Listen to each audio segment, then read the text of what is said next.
You don't have to start. Week's been slow. It's March. It is March. It's been a slow week. Took the kids out fishing I know you did. on Sunday, Yeah. the last day of the season. Last day, and then you went again. And then I went again on Monday. Then I went again on Wednesday, probably just for like an hour. And the river is. I took the kids out to where I always go, somewhere close by, somewhere where I know there's fish. But the first time I took them, it was still frozen, so we only had like a little pocket to fish. The river? Yes, and that pocket, I know there's fish there, but it was just kind of like partially open, not fully open. Ended up catching 2 northern pikes. Your favorites. I hate northern pikes. But yeah, ended up catching 2 fish.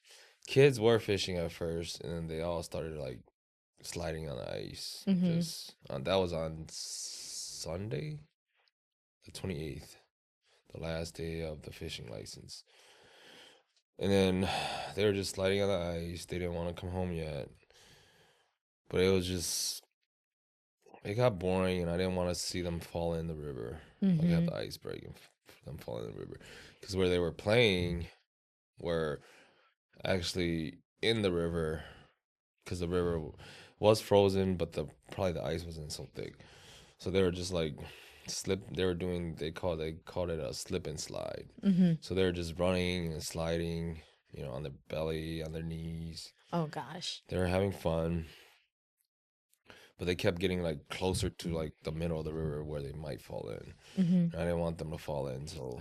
But where were you? I was fishing probably like 20 feet away. That's scary. Yeah. But Ariel probably tried the hardest to catch a fish, but she's not patient. It's not like summer fishing where fish are more active. So she'll throw it, leave it out there for like a minute, and then she'll reel it in. She'll throw it out there, leave it for a minute, and then reel it back in. Yeah. Isn't that a type of way of fishing? Don't you fish like that? No, not during the wintertime. Wintertime is more, you gotta be more patient because the fish aren't as active. So you gotta wait longer for the bite. Like summertime, as long as you find where the fish are, the fish will, more than likely will get them to bite. But wintertime, they move slower. They're not as active because they're cold-blooded animals. I was gonna let her reel in one of the fish that I caught, but I'm sure she knew what fish she caught. Yeah, but fish you caught.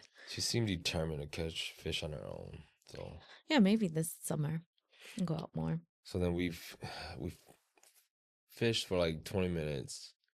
I'm like, this is not gonna work. Like, let's just go. But then she wanted to go.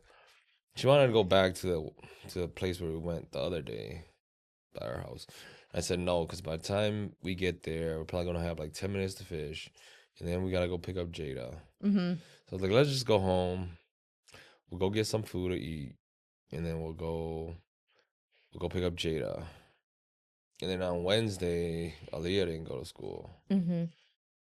So then I told Aaliyah that we're gonna go fishing, and then she went and started telling. I told her not to tell anyone, and then she went and go ask if CJ and Ariel heard what we said. And I'm like, why? Why are you asking them? Like, just be quiet. And why? Why can't she tell her siblings? Because then they're not gonna want to go to school. Oh gosh. So then, as soon as she went and asked Ariel, Ariel's like, "You guys are going fishing." And all of a sudden, Ariel almost didn't want to go to school. Oh God. And if Ariel didn't want to go to school, then CJ wouldn't want to go to school by himself. You don't want to do that. So then I made Ariel go to school with CJ. And after we dropped them off, I took Aaliyah and we went fishing. We could talk about Ariel's volleyball, because I know. Oh, yeah. At least for my week. My week is boring. I just had a headache all day, every day. We went to Ariel's, I don't know what they call it, like scrimmage volleyball game. I never play volleyball, so I don't understand how they're able to conduct all this tournaments like once a week thing. So it's pretty cool to me because I wish we had that when I was playing flag football. I mean, football, it's not bad. Like after we both quit, they started a league, you know, where they played once a game. It's kind of like a, season. Like every Friday we do this. And I think it gives people, kids more opportunities to at least get out there and learn. Yeah, our first game was wasn't this past week, but was the week before. I helped coach them a little bit, and like we had like 2 or 3 weeks to get them ready until their first game. It was just like practice once a week, like super nervous for them to get out there. You didn't think they And were ready. huh? I said you I didn't think they were ready. I really didn't think they were ready because, like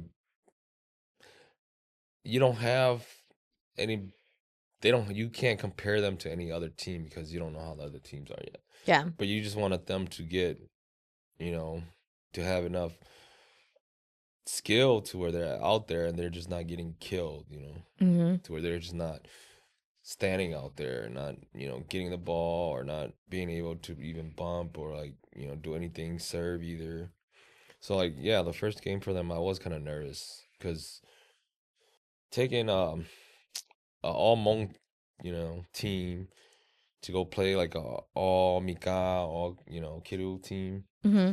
and you get there and the size difference, like Luckily, this week was their second game, and they seem you, like to have a lot more fun this week. yeah, a little more relaxed. But again, the other team were much taller and Bigger, bigger. Like they seem older too. And again, we were short. small. Well, we were the smaller. We're the smallest team. I'm not short. I meant like um only 6 kids again, We had 7.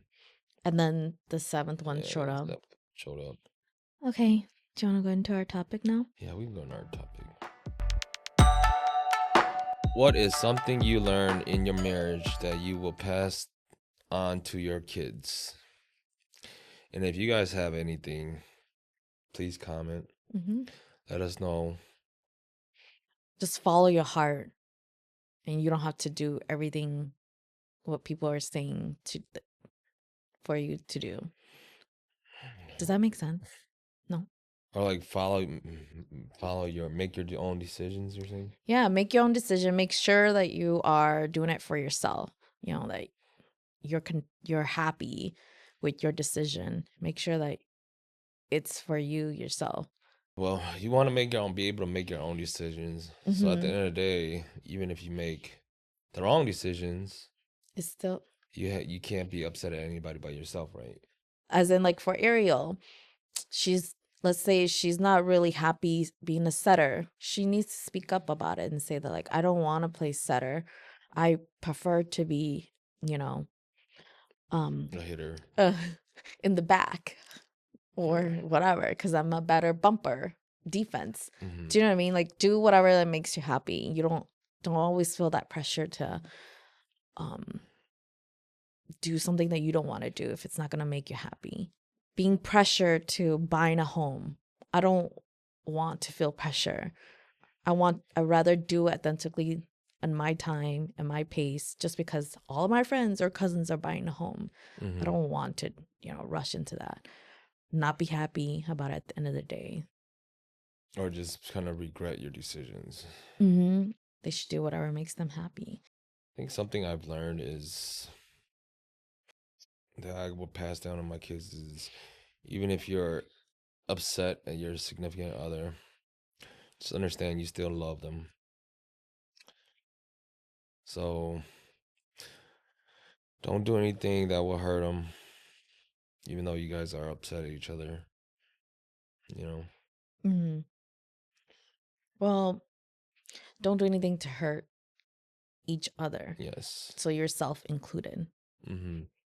Don't do stupid stuff. Yeah. Right? Yes. Because it's like sometimes, if I get hurt, maybe they might care for me a little more, but that's not always the case. Or if, I hurt them, crazy. it make me feel better. But yeah. just be a little more patient. Do you want to do Hmong talk or you want to do the cards? We could do Hmong talk. Okay. 6 days ago is what is the secret to a happy Hmong marriage? Why does it have to be Hmong? Why do they do that? Because it's Hmong talk. I don't know. Here's the first comment. The secret to a happy Hmong marriage isn't really a secret at all. It is respect, unity, and commitment. It means standing together, communicating openly, supporting each other's families, and protecting each other's dignity. At the end of the day, it's about choosing each other every single day. Oh, this is like great. Our topic too. What is the secret to a happy Hmong marriage? I think, well, the first thing is probably going to be communication is with each other. I think with communication goes a long way. Mm-hmm. Because if you guys don't communicate with each other, there's nothing's gonna ever work out. So I feel like communication is probably the most important thing with each other. Mm-hmm. What about you? I don't think there's a secret at all. There's no secret, but I'm saying like communication is probably the biggest thing. Because if I look back at like my parents, my aunts and uncles, Mm-hmm. like our parents' generation, they've always got into argument is because of communication. It's because my dad likes to gamble a lot, so he all used to go to like the funeral home at like Dale, because that's the funeral where I see them gamble the most. Like the new funeral homes now, you don't really see them playing cards and gambling as much as those at those funerals. Even at late at night, but when they used to have that funeral home at Dale, the only Hmong funeral was at Dale for the longest, and that funeral, there'll be at night random, Hmong OGs back in the day would just go straight downstairs to the basement and go play cards and gamble for money, with each other. And I mean, I don't know if that's frowned upon now, but I guess back then, from what I've heard from the OGs, is like they we just there's not a lot of us, so then they appreciate anyone that was willing to come just and stay overnight Mm-hmm. and help and keep the funeral home like full, so people don't get scared and all that stuff. Mm-hmm. But yeah, I think it's like communication, because my dad will go and then he won't tell my mom. That's before cell phone. He'll be gone all night. And then she's can't. There's no way of her getting reach of him. There's no way of her knowing where he is, and she just blows up and gets mad at him. And the same thing with my aunts and uncles too. Like they're just so used to, oh, I'm gonna go. I want to go here. I'm gonna go here. I'm not gonna say anything. I'm just gonna go. You know. Mm-hmm. And then they get mad. Their wife gets mad at them. They get in an argument. Da, da, da, da. Even though they have a cell phone now, their cell phones now, they still do that. So Well, I don't think you could teach an old dog new tricks. So yeah, I don't think there's a secret to a happy marriage. If it didn't start happy, I don't think it'll continue to be happy. As in like when you start dating, mm-hmm. unless something ultimately changes or you actually hit rock bottom, then, if anything, the secret is probably within yourself, right? With each individual. You probably have to be a happy person yourself. Get with another happy person. Yeah, but some people Does that make sense? I don't know. Like two negatives, is not gonna make a positive. So I don't know, I think you have to find that within yourself first. But that's just like a fairy tale. What is a fairy tale? Like a happy person and a happy person come together, and and then a happy marriage. So. Well, that's the thing. I see a lot of people like, when we first started dating, I've always told you, when we get married, it's not gonna be like a fairy tale where it's like, we get married and live happily ever after. It's always gonna be, you know, it's gonna be fights and arguments and everything. But a lot of people they don't see that, Or they it's almost like they don't know how to handle that. Mm-hmm. And then they're very avoidant or something. Like they don't know how to handle that. So then it's almost like a rock bottom to them. Well, it's kind of like, they're used to seeing it in the movies where a guy marries a girl. Well, they have all these issues at the beginning, and boom, as soon as they get married, they live happily ever after with no issues. Well, the story ends there. Yeah. It's happily ever after. Mhm. So I don't really think there's a secret. Either you make it work or you don't. Yeah. Even through the ups and downs. And sometimes the way to get there are the best parts. Does that make sense? It might not be the best parts, but it's probably teaches you the most about yourself. Very eye-opening and like self-growth, relationship growth, marriage growth. So it might not be like the best feeling, in the moment, whatever, but you probably learn the most out of the hardest moments of your life. Like I always tell everybody, like, you're your best teacher. You teach yourself the best. Like when you put yourself through failure or like whatever, anger, pain, you teach yourself the most. Yeah, that's if you're willing to be a student. Mm-hmm. You could be a teacher, but you also have to be able to pick up on it and learn from your mistakes. Yeah. So there's no secret, you're saying? I don't It think starts with you. I don't think that's the secret, is that it starts with you yourself. Yeah. Honesty, loyalty, and respect is all you need for a successful marriage. Happiness is what you both make of it. So make it worth fighting for. Here's one. Let him fish. He'll be back with food. Yeah, we do let him fish. Fortunately, he doesn't like fish, so he doesn't eat the fish he catches. Yeah. My husband obey my commands. My paycheck is for us saving, and he works 6 times a week while I use his paycheck to pay for bills and make myself pretty.